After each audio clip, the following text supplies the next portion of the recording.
You know, a few days ago, I saw a tweet about how people miss Jujutsu Kaisen leak nights, and it just made me think a lot about how special those days were. So this is what we're doing in today's video. We're gonna reminisce on leak nights for certain mangas because yeah, it was one of those things to where you actually had to be there to know the feeling of patiently waiting for leaks and either being disappointed or being like, yo, this chapter is about to be the craziest thing ever. So, spoiler warning, because we're going to talk about leak night for JJK and Attack on Titan, because those were the times I was actively looking for leaks. So, spoilers, because yeah, I'm gonna talk about some spoilers that I personally made me just like be like, yo, when this chapter hits, bro, this is gonna trend. So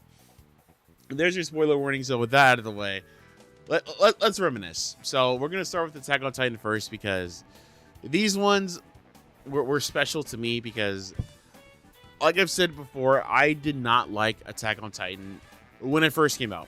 When season 1 came out, I hated it because everybody was hyping the show up, being like, oh my god, dude, like Attack on Titan is so good. Like, dude, it's so good. And season 1 of Attack on Titan to me was not that great. Like, I didn't like the way the animation looked because everyone had like, this is a pet peeve of mine.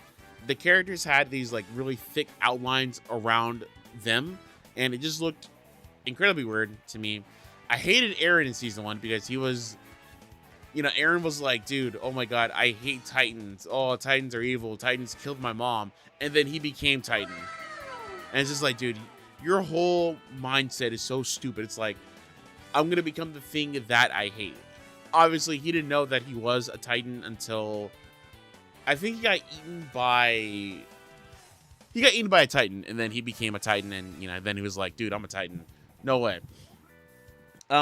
Season 1 had some good moments, like the whole Annie being evil thing. I still liked. I saw it coming when I watched season 1 because I'm like, okay, whenever the female Titan isn't like, whenever the female Titan is around, Annie's not here, and the female Titan had blonde hair.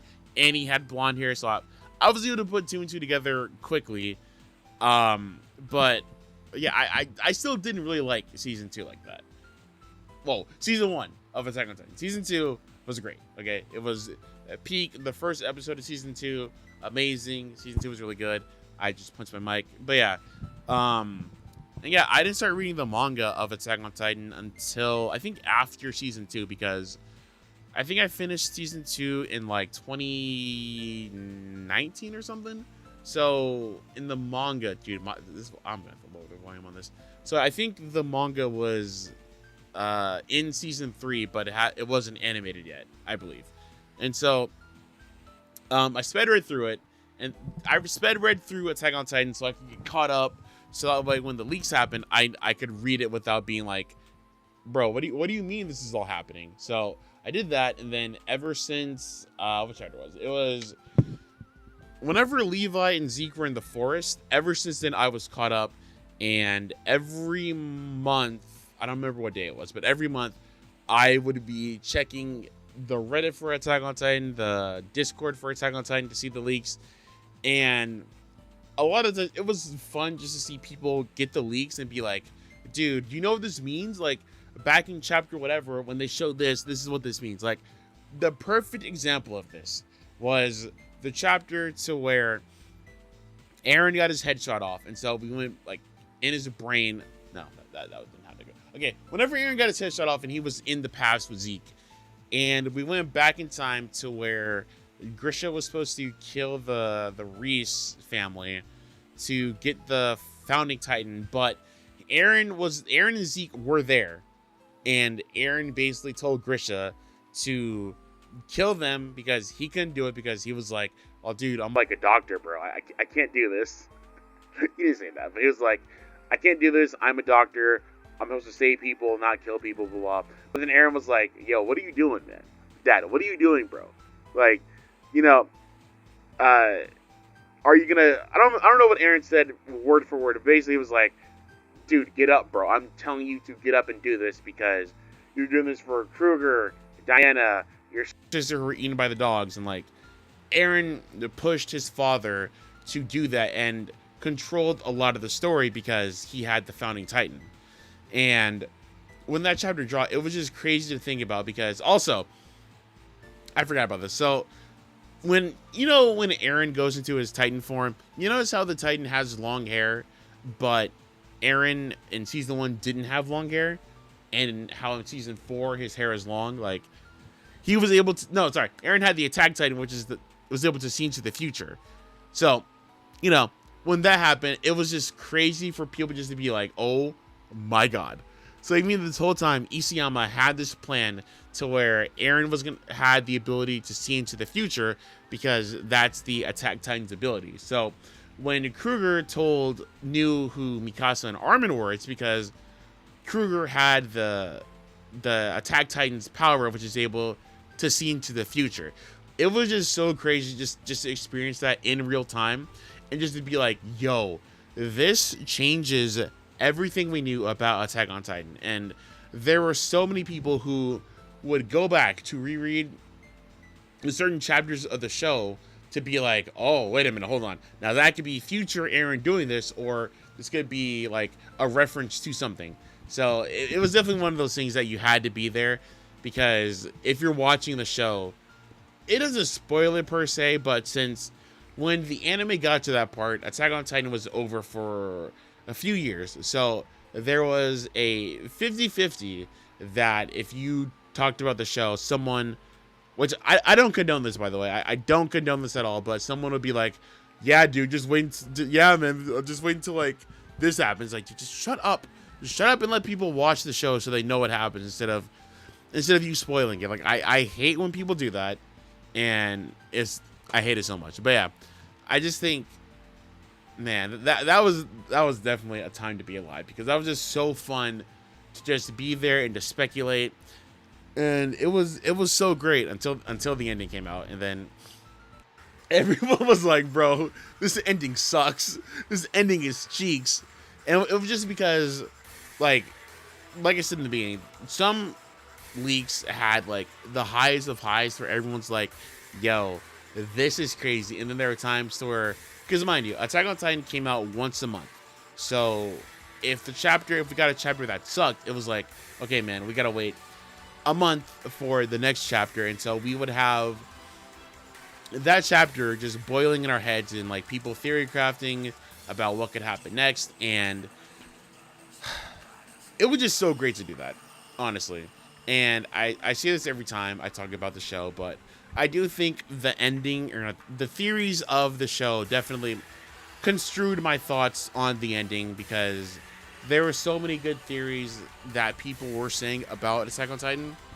Since there are people saying that, like, Eren isn't in his Titan, he's underground, and he's like reconnecting with Historia and the story was going to end with Eren holding Historia's baby after the rumbling to say you're finally free, and that's how the story would end, because before we got the ending, Isayama drew that picture of who he thought was Eren holding Historia's baby saying you are free, and that was supposed to be the final panel of Attack on Titan, until he changed it to what we got. And then in the last chapter, it was Grisha holding Eren saying you're free or something. So yeah, you can tell Isayama definitely changed the ending, because yeah, but yeah, just being there for the leaks for Attack on Titan were just something so amazing.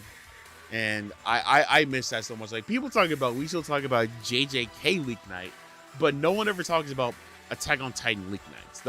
Those were fun.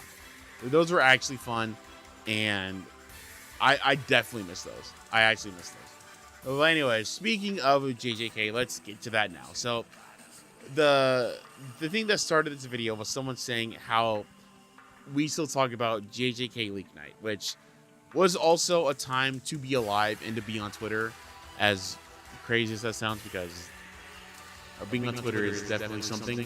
But being on Twitter for JJK leak night, especially the night to where Gojo got unsealed, was crazy, because I don't remember if anyone posted, like, tweeted saying, like, oh, this chapter is going to be crazy. I'm pretty sure someone did, but us not knowing when Gojo was going to get unsealed, and us not knowing if he was ever going to get unsealed, because we didn't know. We thought Gojo was going to die in Prison Realm, even though, let's be honest, he wasn't, but we didn't know. We didn't have the hindsight to know that he was going to get unsealed. But when he got unsealed, it was just so crazy just to see everyone being like, oh my god, dude, Gojo is back. He's been gone for half of the story, and now he's going to beat up Meguma and save the day. Obviously, we know that didn't happen, but at the time, we didn't know, and the whole controversy of when Gojo got unsealed, the chapter ended with him saying no instead of nah, I'd win, which was so funny because when that chapter came out on Viz Media, like the official chapter, it had no, but then they went back and fixed it to nah, I win, because, you know, in the early chapters, Gojo said that to Yuji, when Yuji was like, so Gojo, if you and Suguna fought, like, would you lose? And Gojo said, nah, I'd win. And then when Gojo and Suguna fought many chapters later, bro just says, no. Nope. Like, what? I'm glad they changed that, because could you imagine if, you know, they didn't change it and they're just like, dude, we don't care, bro. We actually don't care. We know that's, well, at the time, it wasn't his iconic quote, but yeah, for them to just have Gojo say no instead of nah, I'd win wouldn't feel right. But yeah, so yeah, when that chapter came out, it was crazy. I loved being a part of the community when it came out, and this is something that I have in another video that I do not know when it's coming out. But when Gojo got cut by Sukuna, and like the chapter ended with like him having like 2 cuts on his throat, and people became doctors. They're like, now wait a minute, guys. Okay, the Gojo's gonna be fine, because like the cuts that he have here, they didn't cut deep enough, so he's gonna be fine, guys. He's gonna be fine. I promise. He's gonna be fine. That was just crazy to think about, because people were literally doing that at the time. Obviously, we didn't know if Gojo was gonna die, and honestly, I'm gonna be honest with you. I would have been so upset if that's how Gojo died, because Gojo was talking a lot of smack. Gojo was like, all right, Suguna, buddy, pal, friendo, I want you to know, you're the challenger here. I'm not the challenger. It's you. And then, you know, he dies just getting cut by one of Suguna's slashes. Like, bro, what? That would have been disappointing, which, I mean, foreshadowing. But yeah, it was just so funny to see that. And then obviously, when Gojo died, everyone was like, there's no way. I was even a part of that. I was like, bro, there's no way Gojo's dead. Like, come on now. There were so many theories going around about, like, how Gojo's gonna, like, sacrifice one of his eyes to save himself or something. Or how did it go? How he's gonna use reverse curse technique to, like, reattach himself to his body. Which, another thing about it, it's very funny to think about, like, Gojo doing all that. But it was just so fun to be a part of the community when it happened. Like, when all the shenanigans that happened during Suguna versus the world, about how about when Miguel arrived to the battlefield, and he had that flashback with Gojo, and Gojo was like, dude, you're black, you're fine. Or he says something like that, but it was crazy just for Gojo to say that. And I remember this specifically because it was a tweet by Saving the Bees. And I don't remember what it said, but it was the equivalent. It had an image of Ashton Hall running, and it was like Gojo to Miguel. I don't remember what it was, but it was something like that. It was just so funny, and just to see everyone go from being incredibly hyped about a lot of things that happened in the show to not a lot of hype. Like, I remember strictly, because I made a video on this, to where the chapter came out to where Yuta took over Gojo's body, and a lot of people, because we didn't know what was going to happen. We just knew, I think the leaker said, like, y'all tune in tonight because, bro, this chapter is going to be crazy. Like, bro, I'm telling you, bro, this chapter, bro, this chapter is going to be crazy. Y'all better tune in. Why am I rubbing my hands together? But I remember it was that, and I remember I was actively refreshing Twitter every 5 seconds to make sure that I didn't miss a single panel. And when we saw Gojo, well, Gojo in quotation marks, when we saw him with him like his eyes closed and like we didn't see the scars, I was like, yo, Gojo's back. He's back. He's back. It's been so long. Like we knew he was gonna do something. We knew somehow, some way, like Gojo was gonna come back. Like he had a contingency plan or something just for it to be Yuta in Gojo's body. Which I mean, I enjoyed is a word. I liked what they did with it. I wish they did more. Honestly, I should probably make a video about like the stuff JJK could have did, because the show could have been something amazing, but honestly, near the end of the final arc, it kind of fumbled. Maybe I'll make that, maybe I don't know, we'll see. But I just remember a lot of people being like, okay, so Yuta's in Gojo's body, so, and we were all theorizing that, okay, so this is happening, okay, Gojo's gonna take over, and then he's gonna help out Yuji to beat Sukuna, and blah, blah, blah, blah, blah. Obviously, that didn't happen because Yuta was in Bro's body for 5 minutes, and then he stumbled, and then that was the end of that. But yeah, just being there, just to experience it. Also, the Nobara comeback was also something that was just so amazing to experience in real life. Obviously, I have a video on that too. Maybe I'll sneak in a little clip for both of those here, but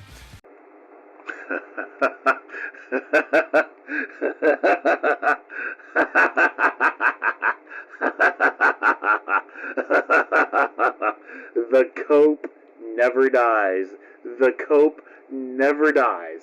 The cope never dies. You guys see this? You guys see this? Who's that? Who is this?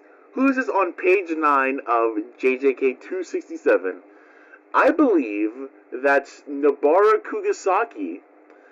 You know, the character who was supposed to be dead since Shibuya.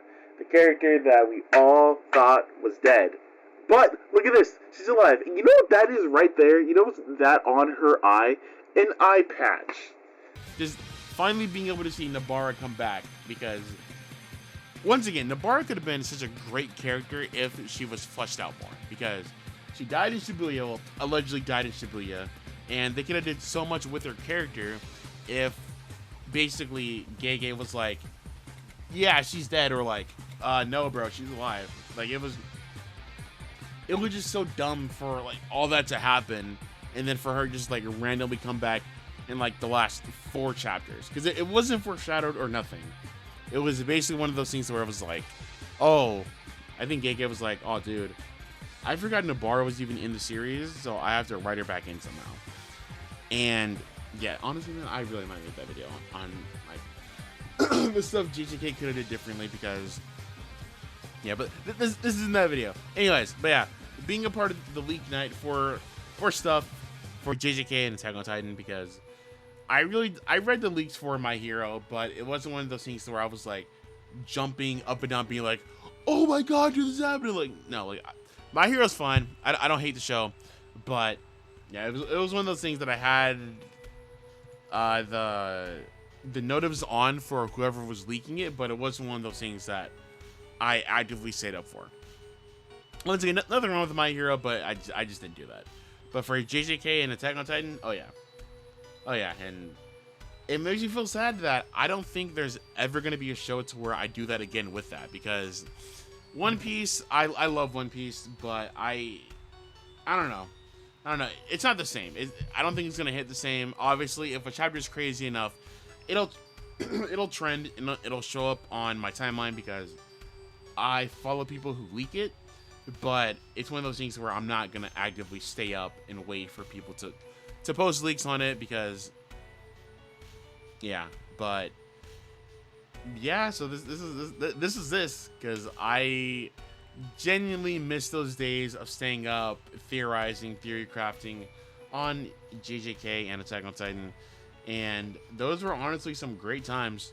Those were honestly some of the, not the best times in the world, but probably one of my favorite hobbies to do. I think JJK was on Thursdays or Wednesdays, like just to be like, I'm pretty sure on my phone I had a time set for when the leaks would drop.